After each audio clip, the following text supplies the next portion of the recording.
క్రొత్త నిబంధనలో ధర్మశాస్త్రం గురించి బాగా ఎరిగిన వ్యక్తి ఎవరంటేనా అపోస్తలుడైన పౌలు గారే. ధర్మశాస్త్రంలో మంచి ప్రావీణ్యుడు. ఆయన నిజమైన దేవుడు యెహోవాయే అని చెప్పి నమ్మి ఆ నామమునకే లోబడి జీవించే వ్యక్తి.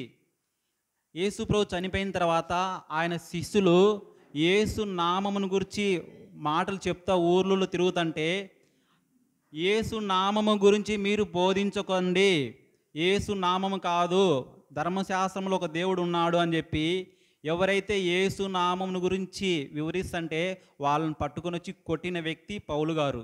వాళ్ళని హింసించాడు.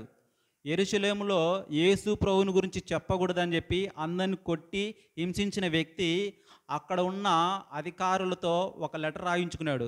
ఇదిగో దమస్సులో కూడా యేసు ప్రభు గురించి ఎక్కువ చెప్పుకుంటున్నారంట, అక్కడ కూడా నేను వాళ్ళని అందరినీ ఈ దేవుని నామము పవిత్రపరిచేటట్లు నన్ను ఆ లెటర్ ఇచ్చి పంపిస్తే నేను అక్కడ కూడా దేవుని నామాన్ని కాపాడుతా అని చెప్పేసి గవర్నమెంట్తో ఒక లెటర్ రాయించుకున్నాడు. యెరూషలేము నుంచి దమస్సు పట్టణానికి 140 మైళ్ళు, దగ్గర దగ్గర వారం రోజులు పడుతుంది మామూలుగా వెళ్ళాలంటే నడుచుకుంటా. అట్లా ఆ లెటర్ తీసుకుని వెళ్ళేటప్పుడు దేవుని దర్శనం వలన ఆయనకు మార్పు కలుగుతుంది. ఏమని? ఇదిగో నువ్వు హింసించుచున్న యేసును నేనే అని చెప్పేసి. ఇంతకు పౌలు ఏమనుకున్నాడు? పౌలు హృదయంలో దేవుడు ఒక్కడే, ఆయన నామాన్ని కాకుండా వేరే నామాన్ని హింసిస్తున్న వాళ్ళందరినీ చంపాలనుకుంటాడు, హింసించాలనుకుంటాడు, కొట్టాలనుకుంటాడు. కానీ అపోస్తులైన పౌలుకు దేవుని దర్శనం వల్ల ఏం కలిగిందంటే, ఇదిగో నువ్వు ఎవరి కోసమైతే ఎవరి నామమైతే పవిత్రపరచాలనుకుంటున్నావో ఆ నామాన్ని నువ్వు హింసిస్తున్నావు, ఆ నామాన్ని నేనే. అప్పుడు పౌలుకు అర్థమైంది, ప్రభువా నువ్వు ఎవడవు, నాకు అర్థం కాలేదా ఇన్ని రోజులు అని చెప్పేసి ఆ రోజు నుంచి మారు మనసు పొంది 3 సంవత్సరాలు ప్రార్థన చేసి ఆ నామం ఏంటో తెలుసుకున్నాడు. హిస్టరీకి వెళ్తే ఆయన మారు మనసు పొందిన తర్వాత 3 సంవత్సరాలు ఎవ్వరికి కనపడకుండా అరేబియా అనే ప్రాంతంలో 3 సంవత్సరాలు కఠినమైన దీక్షలో దేవుని గురించి ప్రార్థించి ఈ దర్శనాన్ని కనుక్కున్నాడు. క్రీస్తు అంటే ఎవరు అనే మర్మాన్ని తెలుసుకున్నాడు. ఆ మర్మమే మనం ఈరోజు చదువుకుంటున్నాం.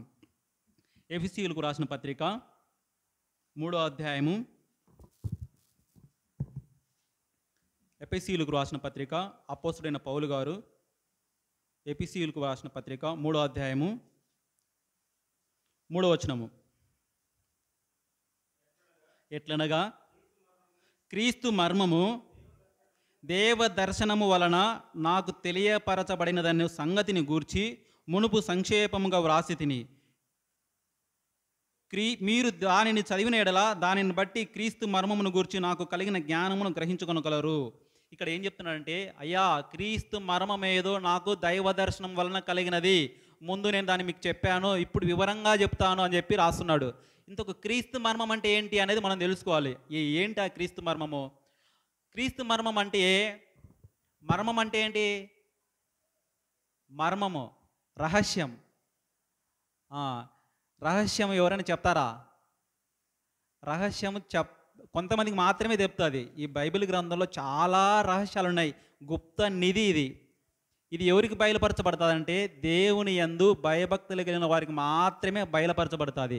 ఇర్మియా గ్రంథము 33వ అధ్యాయంలో ఒక మాట ఉంటుంది 3వ వచనంలో, నాకు మొరపెట్టుము, నువ్వు గ్రహింపలేని గూఢమైన సంగతులు నీకు తెలిపేదను అని చెప్పేసి. దేవుని దగ్గర మనం ఎప్పుడైతే మొరపెట్టుకుంటామో అప్పుడు ఆయన ఈ రహస్యాలన్నీ మనకు తెలియజేస్తాడంట. ఇంకొక క్రీస్తు మర్మము ఏంటి అనేది మనం ఒకసారి ఆలోచన చేస్తే, కీర్తనల గ్రంథము 25వ అధ్యాయము 14వ వచనం చూడండి ఒకసారి. ఆ మర్మం అంటే ఏంటో, క్రీస్తు మర్మం అంటే ఏంటో చెప్తున్నాడు అక్కడ ఒకసారి. యెహోవా మర్మము ఆయన యందు భయభక్తులు గల వారికి తెలిసి ఉన్నది, ఆయన తన నిబంధనను వారికి తెలియజేయును. ఇక్కడ చూడండి, క్రీస్తు మర్మం కదా. క్రీస్తు మర్మం ఎవరికి తెలియపరుస్తుందంట? ఇక్కడ చెప్తున్నాడు యెహోవా మర్మము. యెహోవా మర్మం అంటే ఏంటి? క్రీస్తు మర్మము. క్రీస్తు మర్మం ఎవరికి తెలుస్తుందంటే ఆయన యందు భయభక్తులు కలిగిన వారికి మాత్రమే తెలియబరుస్తుందంట. ఇంతకు యెహోవా మర్మము క్రీస్తు మర్మం ఒకటేనా? ఈ వచనానికి కొంచెం ముందుకు మనం పైకి వెళ్తే 14వ వచనం చూడండి, 11వ వచనము, కీర్తనల గ్రంథము 25వ అధ్యాయం 11వ వచనము. 11వ వచనము, నా పాపము బహు ఘోరమైనది, నీ నామమును బట్టి దాన్ని క్షమించుము. ఎవరి ఏ నామమును బట్టి క్షమిస్తాలంట? యెహోవా నామమును బట్టే పాపములు క్షమించబడతాయంట.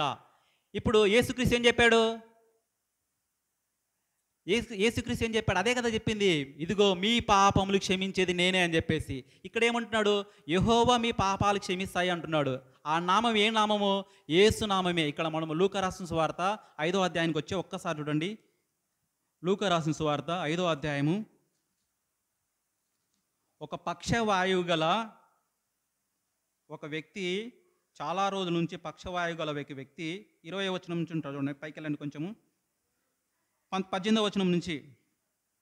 ఇదిగో కొందరు మనుషులు పక్షవాయువు గల ఒక మనుషుని మంచం మీద మోసుకొని వానిని లోపలికి తెచ్చి ఆయన ఎదుట ఉంచుటకు ప్రయత్నం చేసిరి, కానీ జనులు గుంపు కూడి ఉన్నందున వానిని లోపలికి తెచ్చుటకు వల్లపడకపోయిన గనుక ఇంటి మీద ఎక్కి పెంకులు విప్పి మంచముతో కూడా యేసు ఎదుట వారి మధ్యన వానిని దించిరి.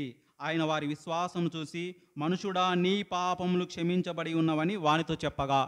చూడండి, ఒక పక్షవాయువు గల వ్యక్తిని యేసు ప్రభు దగ్గరికి తెచ్చినప్పుడు యేసు ప్రభు చెప్తున్న మాటలు, వాళ్ళ విశ్వాసాన్ని బట్టి, ఇదిగో ఓ మనిషి, నీ విశ్వాసం చాలా గొప్పది, నీ పాపములు క్షమించబడి ఉన్నవి అని మాట చెప్పాడు.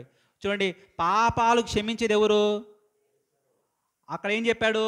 యెహోవా మీ నామమే పాపాలు క్షమించేది అని చెప్పాడు కీర్తనల గ్రంథంలో. ఇక్కడ యేసు ప్రభువు చెప్తున్నాడు, ఇదిగో నీ పాపములు క్షమించేది నేనే అని చెప్తున్నాడు. అక్కడ ఉన్న పరిసయ్యులు, శాస్త్రులు ఆశ్చర్యపడిపోయారు. అదేంటి, ఈయన దేవదూషణ చేస్తున్నాడు, పాపములు క్షమించేది దేవుడు ఒక్కడే కదా, ఈయన ఎలా పాపాలు క్షమిస్తాడు అని చెప్పేసి కింద వచనంలో వాళ్ళు గుసగుసలాడుతున్నారంట. అప్పుడు వారికి సమాధానం చెప్తాడు, మీరు ఇంకా కీర్తనల గ్రంథంలో చదవలేదా? మీరు ధర్మశాస్త్రం చదవలేదా?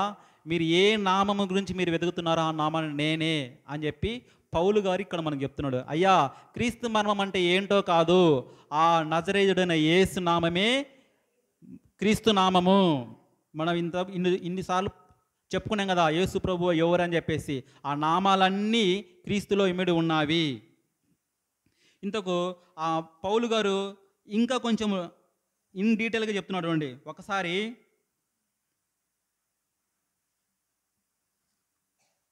మొదటి తిమోతికి రాసిన పత్రిక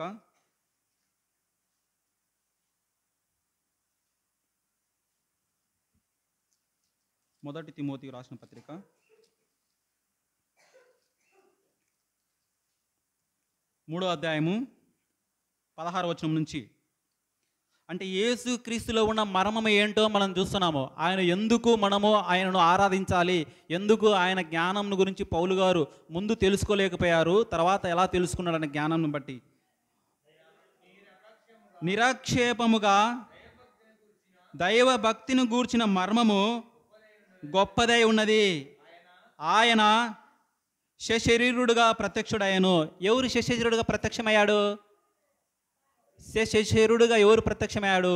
ఆయన ప్రభు అయిన యేసుక్రీస్తు వారు శరీరధారులుగా ఇక్కడ వచ్చాడు. ఇక్కడికి రాకమునుపు ఆయన ఏమై ఉన్నాడు? ఇక్కడికి రాకమునుపు ఆయన వాక్యమై ఉన్నాడు. వాక్యం ఎక్కడ ఉంది? దేవుని యొద్ద ఉంది. ఆ వాక్యమే శరీరధారిగా ఈ లోకానికి వచ్చింది. ఆ శరీరాన్ని ధరించుకొని వచ్చింది ఎవరంటైనా ఆ దేవుడే శరీరుగా ప్రత్యక్షుడయ్యాడు. ఆత్మ విషయమున నీతిపరుడని తీర్పు నొందెను.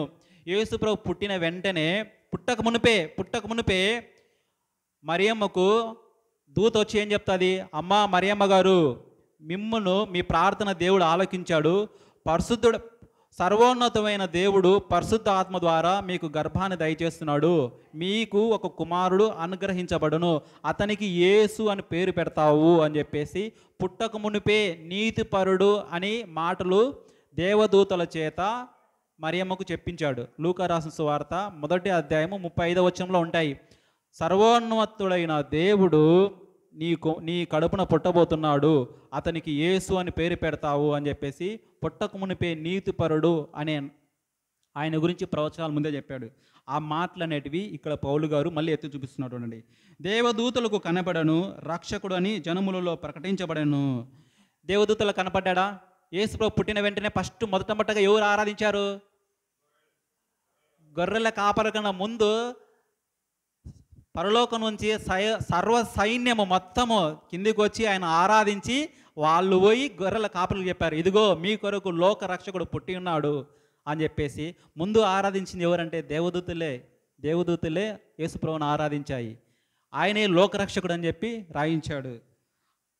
లోకమందు నమ్మబడెను, ఆరోహణుడై తేజోమయను. ఎవరు ఆరోహణయ్యాడు? యేసుప్రభు వారే. ఎప్పుడు అయ్యాడంటే అపోస్తల కార్యములు 1వ అధ్యాయంలో 9వ వచనంలో ఉంటుంది. ఏమైనా ఉంటుంది? ఇదిగో ఆయన ఎట్లా ఆరోహణ అయ్యాడో ఒకసారి చూడండి ఆ మాటలు. 1వ అధ్యాయము 9వ వచనము.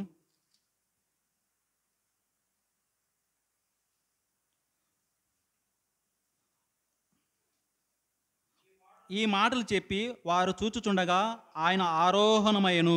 అప్పుడు వారు కన్నులకు కనబడకుండా ఒక మేఘము ఆయనను కొనిపోయాను. ఆయన ఆరోహణ అయ్యాడంట. ఎక్కడి నుంచి? ఇంతకు ఆయన ఆరోహణ ఎక్కడికి వెళ్ళాడు? దేవుడు ఆరోహణుడు అయ్యాడు అంటే ఒకసారి కీర్తనల గ్రంథం కూడా ఇదే మాట ఒకసారి చెప్తాడు మనకు. దేవుడు ఆరోహణుడు ఎట్లయితాడు? ఆరోహణ అయ్యేది ఎవరు? మనుషులు అవుతారా? దేవదూతలు అవుతాయా? దేవుడే ఆరోహణ అయ్యేది. ఒకసారి కీర్తనల గ్రంథము 47వ కీర్తన చూడండి.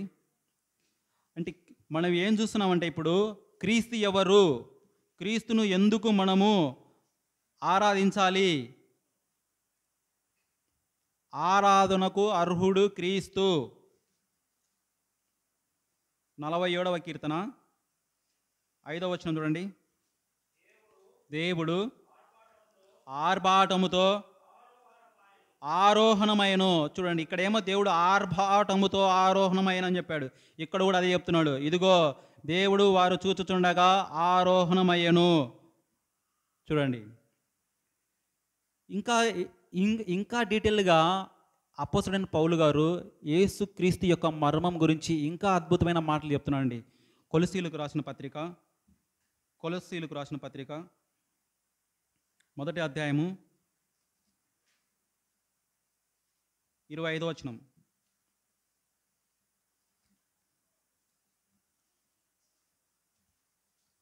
కొలస్సీలకు రాసిన పత్రిక 25వ అధ్యాయము మొదటి పత్రిక 25వ అధ్యాయం మొదటి పత్రిక 25వ వచనం.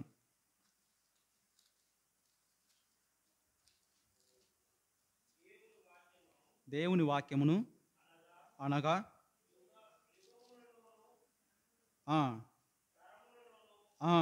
దేవుని వాక్యము అనగా యుగములలోను తరములలోను మరుగు చేయబడి ఉన్న మర్మమును సంపూర్ణంగా ప్రకటించుటకు మీ నిమిత్తము నాకు అప్పగించబడిన దేవుని ఏర్పాటు ప్రకారము నేను ఆ సంఘమునకు పరిచయం ఎత్తిని. అయ్యా, దేవుని వాక్యము పూర్వకాలం నుంచి ఉంది. అది పూర్వకాలం నుంచి, యుగముల నుంచి, తరములలోంచి అది మరుగు చేయబడి ఉంది. ఆ వాక్యమే నాకు తెలిసింది.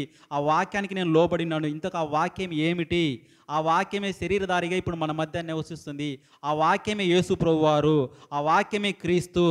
ఇంతకు ఆ వాక్యము పూర్వకాలం నుంచి ఎవరు గ్రహించలేకపోతున్నారు అని చెప్పి చెప్తున్నాడు. ఆ వాక్యం ఎట్లంటే ఇక్కడ చెప్తున్నాడు 27వ వచనంలో, అన్యజనులలో ఈ మర్మం యొక్క మహామ ఐశ్వర్యం ఎట్టిదో అది అనగా మీ యందున్న క్రీస్తు మహిమ నిరీక్షణయ్యి ఉన్నాడన్న సంగతి దేవుడు తన పరిశుద్ధులకు తెలియపరచగోరి ఇప్పుడు ఆ మర్మము వారికి తెలియపరచుకున్నాడు. ఇక్కడ ఏం చెప్తున్నా అంటే అన్యజనులకు కూడా ఆ వాక్యం గురించి చెప్పాలని చెప్పేసి పౌలును ఎంచుకున్నాడు. ఆ మహిమను గురించి చెప్పాలని చెప్పేసి. ఇంతకు ఆ మహిమ గురించి ఏంటో చూద్దాం ఒకసారి. ఇదే కొలస్సీలకు రాసిన పత్రిక. ఇప్పుడు వివరంగా చెప్తున్నాడు యేసు. ఇంతకు ఆ వాక్యం అంటే ఏంటి, ఆ వాక్యం శరీరధారికి ఇక్కడ ఎందుకు వచ్చింది, ఆ వాక్యం ఏమై ఉంది అని చెప్పేసి 14వ వచనం చూడండి. మొదటి పత్రిక కొలస్సీలకు రాసిన మొదటి అధ్యాయము 14వ వచనం నుంచి. ఆ కుమారుని యందు మనకు విమోచనమును అనగా పాప క్షమాపణ కలుగుతుంది. పాప క్షమాపణ ఎవరి దగ్గర కలుగుతుంది? కుమారుని యందు. కుమారుడు అనగా పిలువబడిన ఆయన. ఎవరు? ప్రభు అయిన యేసుక్రీస్తు వారు ఈ లోకానికి కుమారునిగా పిలువబడ్డాడు. ఆయన యందు పాప క్షమాపణ కలుగుతుంది. ఇంతక ఆయన ముందు ఏమై ఉన్నాడు? ఆయన అదృశ్య దేవుని స్వరూపి అయి సర్వ సృష్టికి ఆది సంభూతుడై ఉన్నాడు. ఇంతకు యేసు ప్రభు ఎవరంటే అదృశ్య దేవుని యొక్క సర్వ రూపి అయి సర్వ సృష్టికి ఆది సంభూతుడైన అంట. ఇంతకు దేవుని గురించి ఎవరు చెప్పాలా? దేవుని గురించి ఎవరు చెప్పాలా? దేవుడు చెప్తేనే తెలుస్తుంది మనకు, అయ్యా నేను దేవుని అని చెప్పేసి. ఆయన ఎప్పుడో చెప్పేశాడు, అయ్యా దేవుడైన ఆయన అదృశ్య లక్షణాలు కలిగి ఉంటాడు, ఆయన ఎవరికి కనపడ్డాడు, ఆయన స్వరం మీరు వినలేదు, ఆయన మహిమను మీరు చూడలేదు. ఒకవేళ ఆ మహిమను చూడాలన్నా, ఆయనను మీరుతో మాట్లాడాలన్నా ఎవరు చూడాలా? ప్రభు అయిన యేసుక్రీస్తు ఈ లోకానికి వచ్చినాడే, ఆయనలో మాత్రమే మనం చూడగలము. అదే చెప్తున్నాడు, ఆయన అదృశ్య దేవుని యొక్క స్వరూపి, మీరు చూడలేకుండా ఉన్నటువంటి ఆ దేవుని యొక్క మహిమనే అయ్యా ఈ క్రీస్తులో దాగి ఉన్నాయి అని చెప్పి ఆయన ఆది సంభూతుడుగా ఉన్నాడు.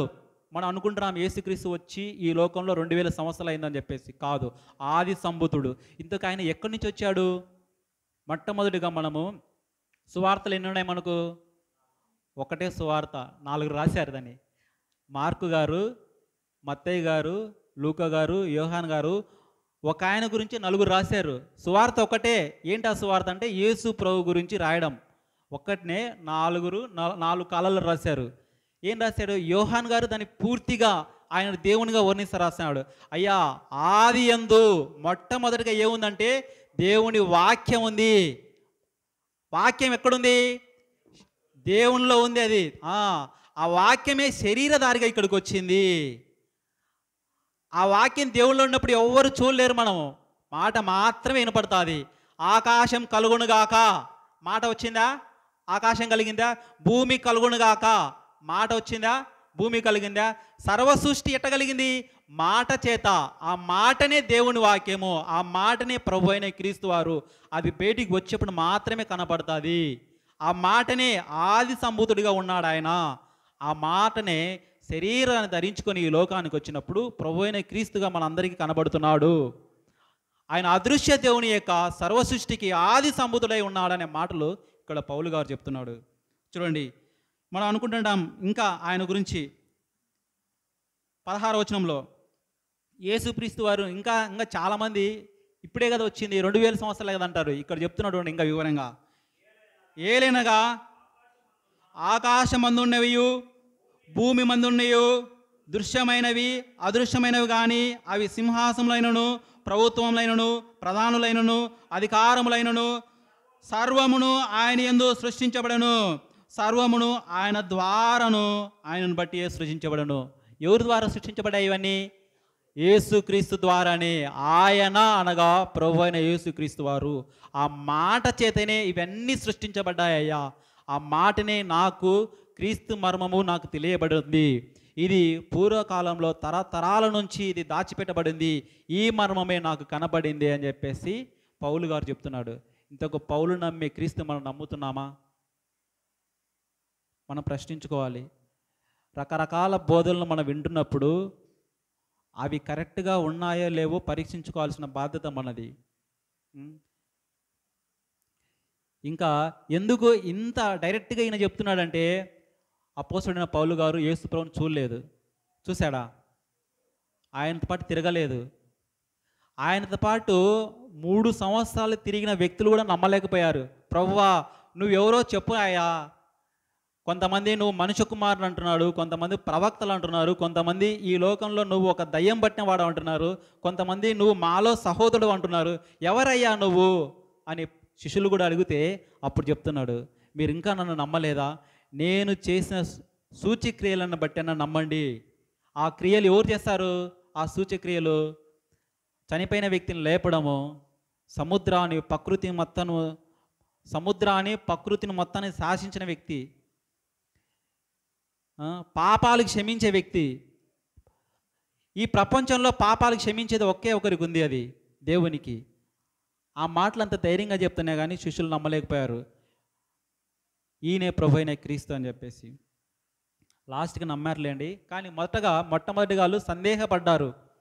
చివరికి ఏమైందంటే 3 సంవత్సరాలు పౌలు గారు దేవుని గురించి మనం చాలా కఠోరమైన దీక్ష చేశాడని చెప్పి అనుకున్నాం కదా.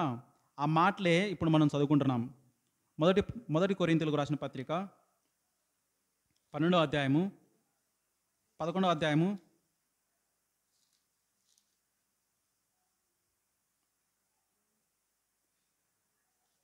23వ వచనము.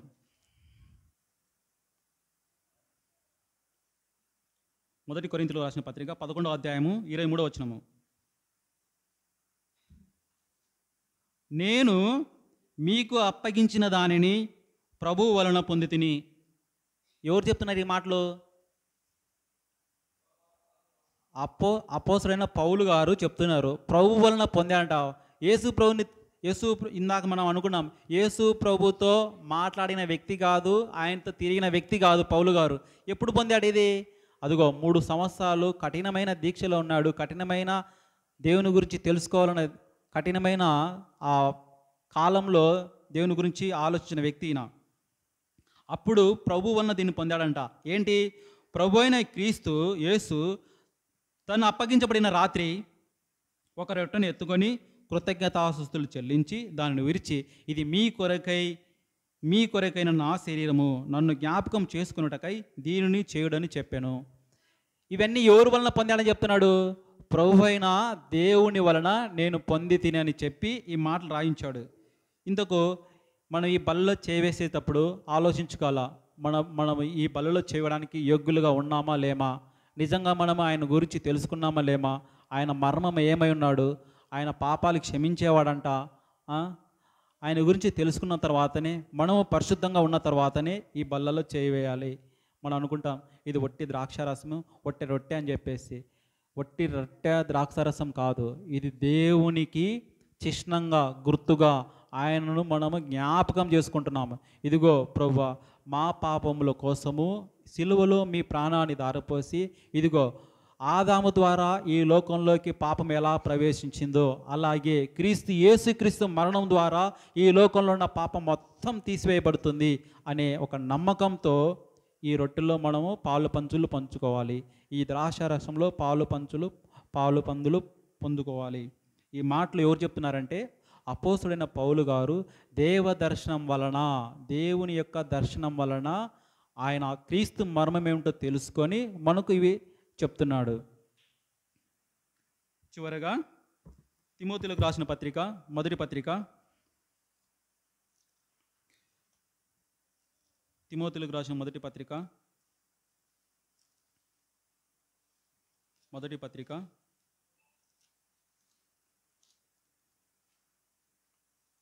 6వ అధ్యాయము 14వ వచనం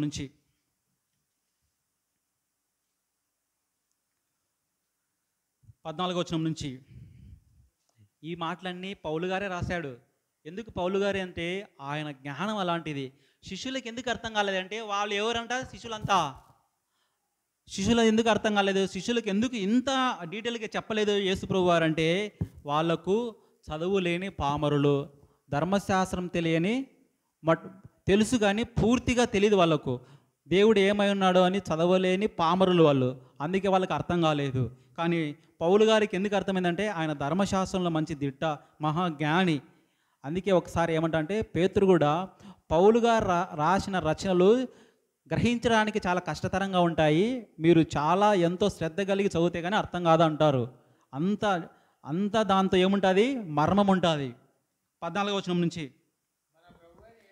మన ప్రభు అయిన యేసుక్రీస్తు ప్రత్యక్షముకు వరకు నీవు నిష్కలంకముగాను అనింద్యముగాను ఆజ్ఞను గైకొనవలనని నీకు ఆజ్ఞాపించుచున్నాను.